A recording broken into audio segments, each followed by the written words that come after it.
His Excellency, I was a lieutenant. I was on Lake Chad on that at Baga for 6 months. My battalion at Bama used to rotate with the battalion in Mobuno and Maiduguri every 6 months.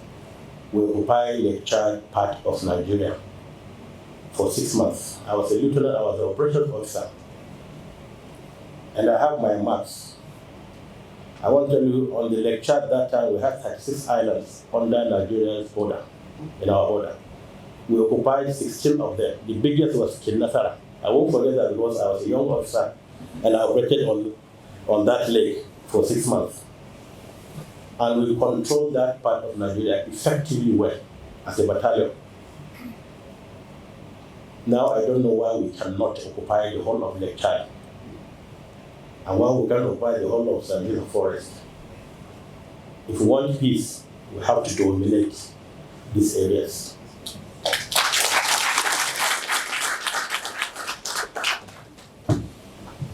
If you want peace, you have to deal with those terrorists who occupy those places and see nothing good in other people except those who believe in their own negative ideas about life. So as religious leaders, we continue to pray. And we keep on going our people, never relent in prayers. Continue to pray. But the more you pray, the more maybe the possibility of Almighty Allah accepting your prayer. We keep on going all our people at various mosques, at various places. Even when you say your normal daily prayers, once you to come around to Borno State, to Maiduguri in particular, to make this very strong statement. It is not just a condolence visit. It is a statement that all of us are fed up with the shedding of innocent people's blood in whatever guise across this country. So many lives have been lost in the past. The last how many years, we can't even compute how many lives we have lost. And it became like a daily occurrence, a daily event, a new normal. It becomes a story when nobody was killed in a particular place in this country. But killings have become the new stories. We have had various fora, at our various meetings with our political leaders, mentioned these issues out. How to take care of our security in our various communities, various states, and in this great country, Nigeria. We have written papers, sent to our governors. We have discussed with all our leaders on the way forward. But we see things keep on getting worse and worse. It used to be Boko Haram in Maiduguri or in Borno area alone and Yobe. Now it's all over the north in particular and generally in the country. You have bandits and terrorists all over the place. In the northwest, you can't move freely. In the north central, you can't move freely. You can't sleep freely. In the southwest, it's the same thing. So the killings have taken new dimension, and we really don't know what are the causes of these mass killings of innocent people. So what happened a couple of weeks back? What happened a couple of weeks back? The slaughter of innocent farmers. Because all lives are important. But that particular killings triggered a lot of passionate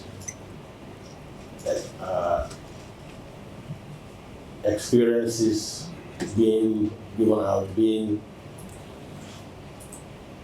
said, acted upon by people. A lot of pressure in all what we've said, what we've done, in condemning what's happened. I feel the passion, the grief, and the governor of the state who led the Janaza prayers, and all of us who watched it, who saw it later, we know how sad we've been. And we are still very, very sad.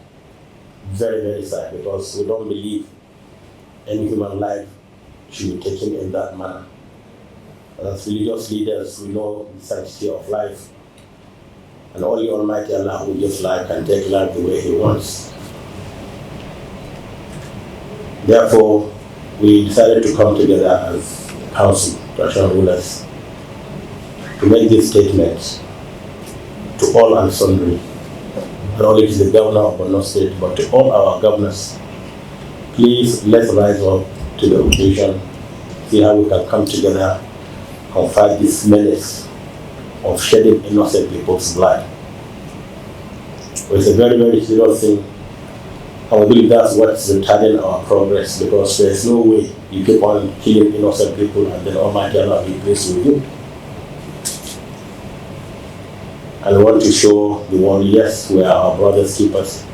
Whatever happened to our brothers and sisters anywhere happened to us. And that's why we put this team together to come down to Maiduguri to see the show, see the governor and other people, our brothers and sisters, and express our solidarity once more that we are all brothers and sisters. Whatever happened to you happened to us. And we call on all of us as usual. Let not relent in constantly offering prayers to Almighty Allah for Him to intercede on our behalf. And while praying, we do have to rise up to the occasion to do what we are supposed to do as leaders. I wish to convey my deep appreciation to Your Eminence and other members of your delegation for this very important visit, purposely to sympathize and condole with the people of Borno State, government and people of Borno State, over the recent insane killings in Borno State. May Almighty Allah in His infinite wisdom reward you on that.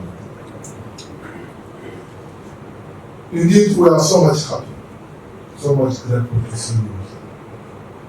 We are coming here today has shown to us the degree of fraternity that exists between the kingdom of Borno State and your respective kingdoms.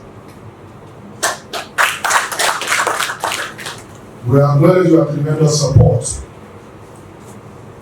with the view to ensuring stability of the Northeast Southeast and indeed that of the nation in general. The importance of traditional rulers need not to go by facades. Therefore, we want to get rid of this insurgency and other problems in the country. We must have to ensure that the traditional rulers are accorded the right position in our national laws.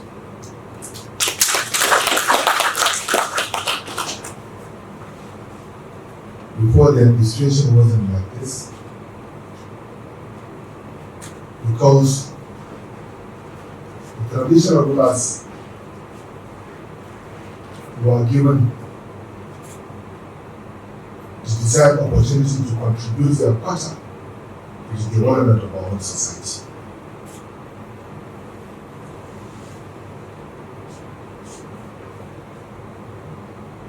But gradually, powers and roles of the traditional rulers have been reduced. And that has resulted into some of these problems that we are facing now. The central government, the subnational governments, as well as local governments are very important. But there is no way we shall be close to the people than the traditional rulers. And therefore, we want to get rid of the problems in the country, be it insurgency, be it kidnapping, captive and others, there is a need for the national government and the sub-national government to partner very well with the National Council of Traditional Rulers with a view to fostering unity, peace, and stability in the nation. Inshallah, we shall do everything possible within our reach to echo this very important advice to the members of the National Assembly with a view to reposition the roles of the traditional rulers in our national development. Now, you are evidence that you have constituted a committee to come up with far-reaching recommendations on some of the events that are happening in this country. Outcome of these recommendations, inshallah, we shall receive it and we shall ensure at our own level how we can support it with a view to adding value to the existing structure in the country.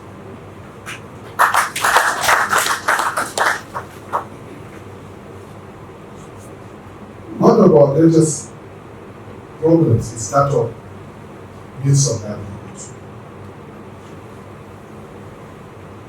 We have over 1.5 million displaced people in the state who are having limited access to their agricultural lands. How can somebody keep thousands of people, up to about 700,000 people in their place without having access to their agricultural lands? This is never seen. And that is why insurgency do used to recruit within from our own team, because they don't have means of livelihood. The only thing that can address this problem of insurgency is to ensure that our people have access to their means of livelihood. Almost 80% of our population are agrarian population. And therefore, in order to address this problem of insurgency, we must have to address the root causes of the insurgency.